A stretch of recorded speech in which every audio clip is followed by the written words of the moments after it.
Olá! O emblemático caso do estupro da criança de 10 anos e a violência da divulgação de seus dados reforçam a crítica ao fundamentalismo religioso e ao extremismo que dão sustentação ao governo Bolsonaro. A deputada federal Maria do Rosário fala sobre o tema na entrevista central. Nossa reportagem demonstra como o estupro de vulneráveis, infelizmente, está longe de ser prática isolada. As crianças são vítimas de mais da metade dos casos de violência sexual no Brasil. Acompanhe esses e outros assuntos a partir de agora.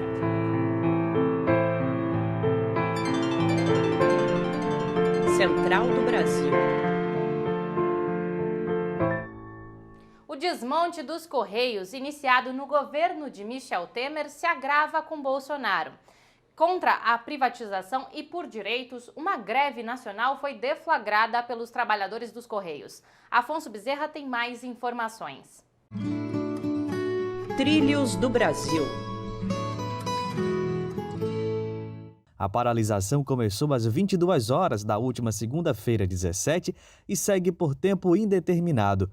Os trabalhadores protestam contra a retirada de direitos e a privatização da empresa, como explica o dirigente sindical Douglas Nero. O governo federal impôs uma retirada e redução de benefícios da classe trabalhadora de 70 das 109 cláusulas do acordo coletivo.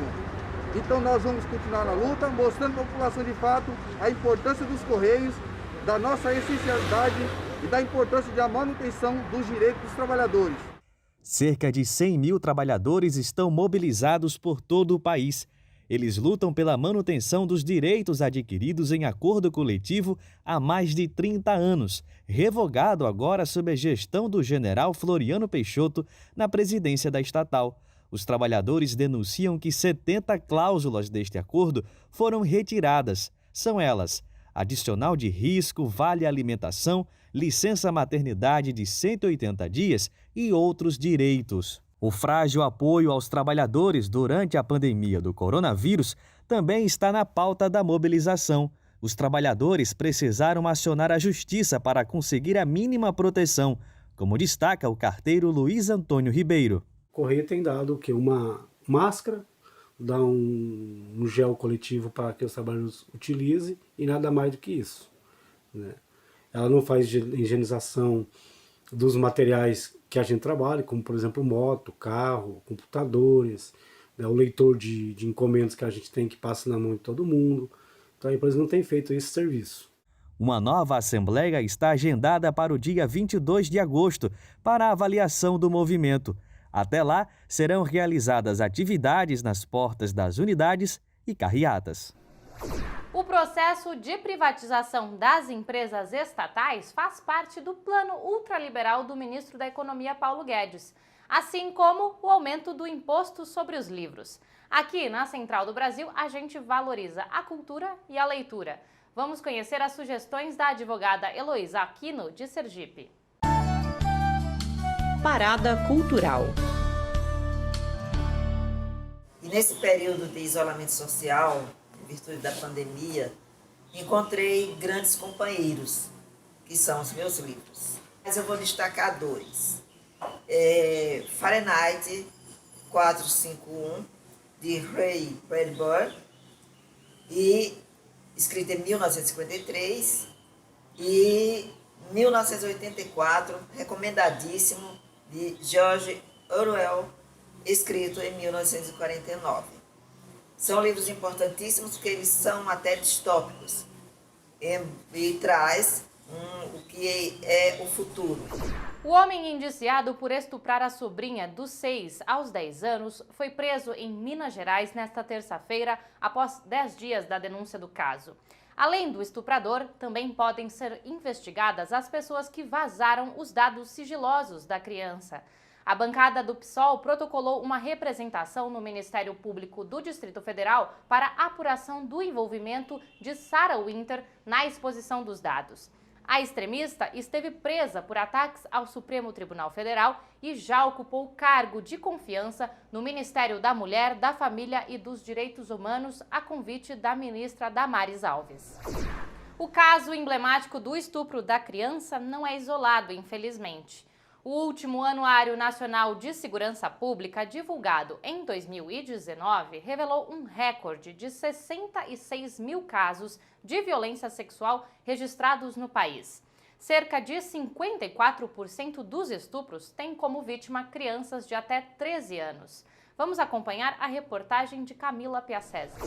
Dados revelam que, em média, ocorrem 6 internações por dia de meninas de 10 a 14 anos que engravidaram após serem estupradas. E a cada hora, 4 crianças ou adolescentes no Brasil são vítimas de estupro, segundo o Anuário de Segurança Pública de 2019.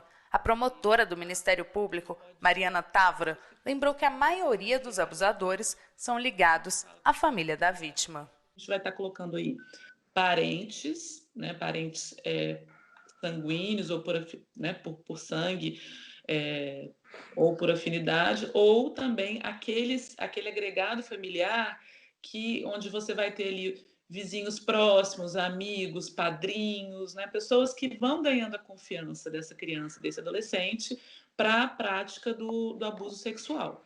Assim como é possível traçar um perfil dos abusadores, também é possível das vítimas de estupro. 81,8% são mulheres. Desse total, 61% são cometidos com meninas de até 14 anos. Mais de 50% são negras. Dos dados, chama a atenção a subnotificação. Apenas 7,5% dos casos chegam à polícia. A pesquisadora do Fórum Brasileiro de Segurança Pública, Amanda Pimentel, explicou que boa parte da sociedade brasileira desacredita da vítima e, por isso, há um número tão baixo de denúncias. Em uma pesquisa realizada pelo Fórum Brasileiro de Segurança Pública sobre a percepção de estupros e estupros de vulneráveis no Brasil, nós identificamos que 43% dos brasileiros de sexo masculino e acima de 16 anos ainda acredita que a vítima tem culpa quando ocorre o estupro, que a vítima fez alguma coisa quando foi vítima de estupro. O conservadorismo do governo Bolsonaro, aliado a um fundamentalismo religioso, fica explícito na figura da ministra Damares Alves, chefe do Ministério da Mulher, da Família e dos Direitos Humanos. Na semana passada, o Ministério havia se pronunciado afirmando que iria amparar, abre aspas, o bebê, fecha aspas, da criança, mesmo após a determinação judicial que permitia a realização do aborto legal. Jonatas Campos conversou sobre os temas com a deputada federal Maria do Rosário. Entrevista Central. Hoje a Entrevista Central conversa com a deputada federal Maria do Rosário. Ela é do PT do Rio Grande do Sul e já foi ministra-chefe da Secretaria dos Direitos Humanos dos governos do PT. Deputada, agradecemos sua participação. Quais as ações que o PT na Câmara dos Deputados tomou ou está tomando em relação ao constrangimento sofrido pela menina dos 10 anos que foi estuprada e sua família? Nosso foco total, não apenas partido, PT, mas todas as pessoas que defendem os direitos humanos das crianças e adolescentes e os direitos humanos em geral, estão ao lado da vítima para impedir que continue a existir uma violência que tem sido continuada contra essa criança, na medida em que, desde os 6 aos 10 anos, ela vivenciou um estupro no ambiente familiar, ela engravidou, e depois de toda essa condição de violência, ainda continua uma pressão enorme sobre ela, sobre sua vida, seu corpo, sobre sua família, sobre o que resta da sua família, e nós precisamos salvaguardar o que é possível da sua integridade física e emocional. Deputada, o Estado brasileiro tem o dever de proteger a infância e a vida dessa criança. Por que foi preciso ainda recorrer à justiça para que ela pudesse fazer esse aborto legal? Naturalmente, era necessário o envolvimento dos atores da justiça. O que não precisava é que integrantes do governo fizessem essa situação armada de mobilização de setores fanatizados para tentar impedir a criança de ser criança. Uma criança não pode engravidar. A violência, o estupro, ela não pode ser abusada, ela não pode ser estuprada, ela tem que ser protegida integralmente. A justiça tem que agir integralmente para a proteção da menina de 10 anos. É isso que ela deveria fazer, através do Conselho Tutelar, dos Conselhos de Direitos e da própria decisão judicial que acabou sendo tomada de preservá-la. Entidades católicas e evangélicas se uniram contra esse procedimento abortivo, novamente eu repito, na lei. Isso é um retrato do novo conservadorismo brasileiro? Se uma mulher adulta tem direito ao aborto, à interrupção da gravidez, na medida que há estupro, se é uma das razões que a lei assegura a mulher como um direito para que ela não viva a continuidade daquela violência. Imagina uma criança de 10 anos, cujo corpo não consegue carregar, muitas vezes, a si própria. Nós estaríamos destruindo essa criança. Eu não consideraria que todos os evangélicos e todos os católicos assim se posicionaram. Isso não é uma guerra religiosa. Até porque as pessoas podem ser católicos e evangélicos e terem posições diferentes dessas que foram expressas por setores mais fanatizados. Eu mesmo tenho ao meu redor aqui a proteção de tantas imagens que amo, sei de pessoas católicas ou evangélicas que têm outra posição. Então, eu não transformaria isso numa guerra religiosa que carimbasse tal religião fez isso, tal religião fez aquilo. Mas setores que muitas vezes usam a religião, até politicamente, usaram essa menina também para seus discursos na porta de um hospital diante de uma tragédia. A Polícia do Espírito Santo anunciou a prisão do principal suspeito, tio da menina estuprador. Você e muitos bolsonaristas já vêm falando de pena de morte e esse tipo de discurso que já estão acostumados. E eu lhe pergunto, no Código Civil brasileiro, no Código Penal, já existe punição suficiente para esse tipo de criminoso? O responsável, quem cometeu esse crime contra ela, além da pena prevista no Código Penal, pode ter 3 agravantes nessa pena por ser parente, por familiar, portanto, abusar da confiança, além da violência física, por ela ser criança, é vulnerável, totalmente vulnerável, e o terceiro agravante diz respeito ao fato dela ter engravidado, que é a tragédia total deste crime, e que, portanto, há responsabilidade, sim, depende aí da decisão judicial, mas eu creio que ele deve pegar uma pena máxima com agravantes e não terá benefício, porque o crime de estupro não prevê que a pessoa saia antes do final da pena da prisão. Além dos crimes cometidos contra a criança pelo parente, há também esses crimes por militantes de ultradireita.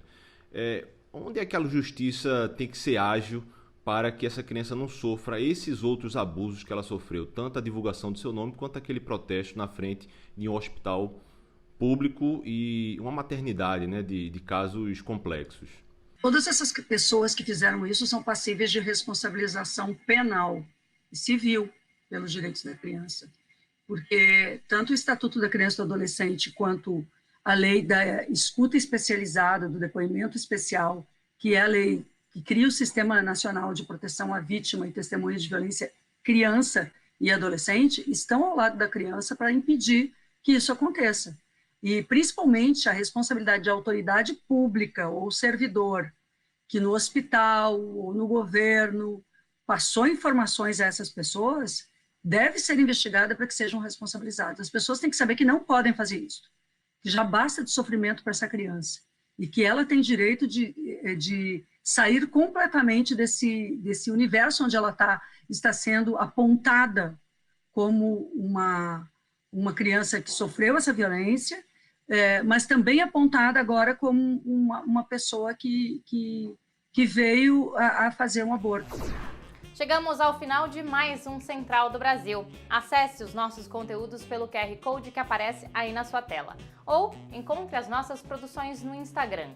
Estamos no @Programa Central do Brasil. Até amanhã.